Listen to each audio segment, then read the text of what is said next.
Olá, sejam muito bem-vindos.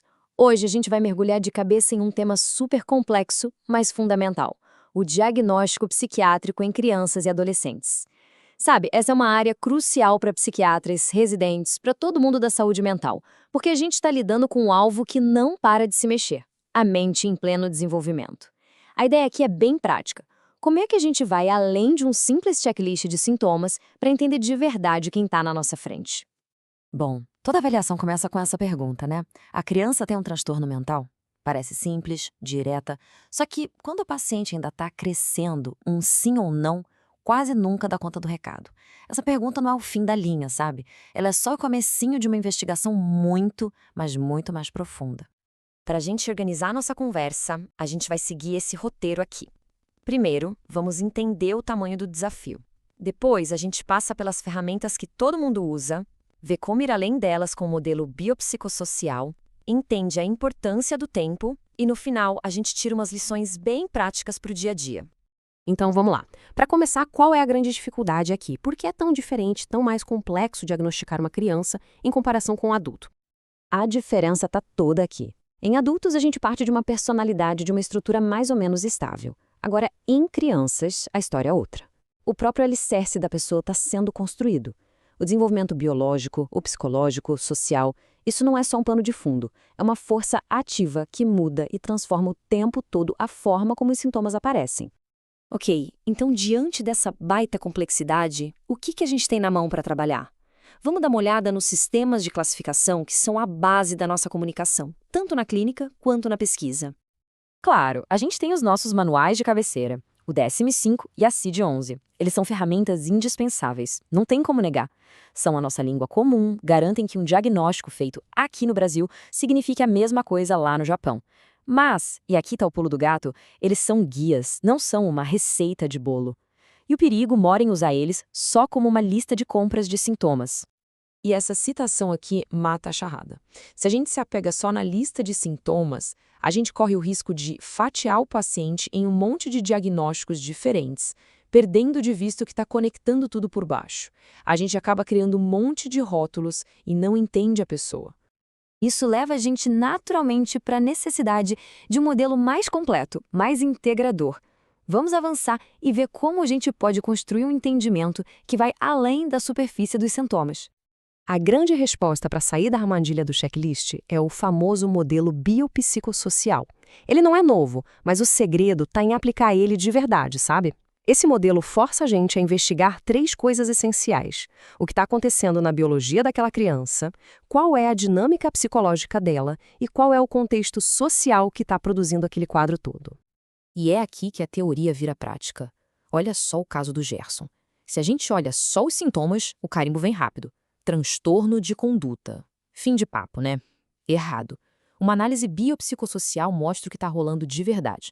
Por baixo da casca, a gente tinha um TDAH não diagnosticado, isso é o fator biológico, tinha um conflito enorme com o que o pai esperava dele, o fator psicológico, e ainda o atrito cultural entre a vida da família e a da cidade, o fator social. A tal da delinquência, nesse caso, era só pontinha do iceberg. Para a gente entender ainda melhor a importância de olhar para o processo que está por trás de tudo, tem uma analogia da história da medicina que é simplesmente fantástica. É uma lição em tanto. Pensa só, você é um médico no século XIX. Chega um paciente com tosse, outro com diarreia, um terceiro com delírio. Com base só nos sintomas, seriam 3 doenças diferentes, certo? Pois é, mas só quando entenderam um processo da infecção pelo bacilo é que perceberam que tudo aquilo era manifestação diferente da mesma causa. A lição aqui é poderosa. A dinâmica do processo é muito mais importante que a foto estática do sintoma. E isso nos leva a essa pergunta, que é uma provocação e tanto. Quando a gente vê TDAH junto com o transtorno de conduta, será que a gente está falando de duas doenças separadas ou de duas faces da mesma moeda? Duas manifestações de um mesmo processo de desenvolvimento que só se expressam de forma diferente por causa do contexto, como a gente viu no caso do Gerson? Isso muda completamente o jeito de pensar o tratamento. Ok, a gente já entendeu a importância de olhar para o processo. Mas na psiquiatria da infância e adolescência, falta uma peça fundamental nesse quebra-cabeça: o tempo. Essa citação de Aristóteles é o lema perfeito para essa parte. Um diagnóstico não é uma fotografia tirada numa única consulta. É um filme. E a gente só entende o roteiro se a gente acompanha o desenrolar da história. O caso do Marcos ilustra isso perfeitamente. Aos 13 anos, o que aparecia era um transtorno conversivo. Resolvida a crise, o TDAH que estava por baixo ficou claro. Anos depois, já na faculdade, o quadro vira para um transtorno bipolar. Veja bem, nenhum diagnóstico estava errado na sua época, mas cada um era só uma peça de um quebra-cabeça que o tempo foi ajudando a montar. Isso nos traz para esse conceito-chave, a plasticidade diagnóstica. O que isso quer dizer? Que o diagnóstico não é uma sentença definitiva, é uma hipótese de trabalho. Ele tem que ser flexível, aberto para revisão conforme o paciente cresce e novas informações aparecem. A gente tem que mudar a pergunta de qual é o diagnóstico para qual é a nossa melhor compreensão diagnóstica neste momento.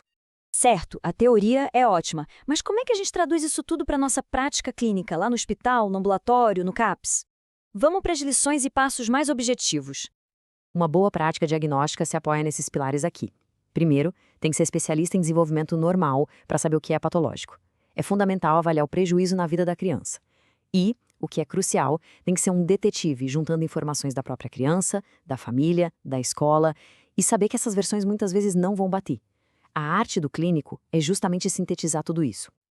Então, para a gente levar para a prática amanhã, vamos guardar essas 4 mensagens. Primeira, seja um detetive, não um mero contador de sintomas. Procure os processos por baixo da superfície. Segunda, pense como um cineasta, não como um fotógrafo. O diagnóstico é um filme. Terceira, seja um maestro. Junte as vozes da criança, da família, da escola para compor o quadro completo. E a quarta, talvez a mais importante de todas, abrace a incerteza. Trate o diagnóstico como uma hipótese viva, pronta para evoluir junto com seu paciente. E a gente termina com essa frase que redefine completamente a nossa relação com os manuais. Os critérios do DSM, da CID, eles não são o destino final. Eles são o ponto de partida. Eles são o mapa que ajuda a gente a começar a jornada. Mas a exploração do território único de cada paciente, isso é a verdadeira essência do nosso trabalho.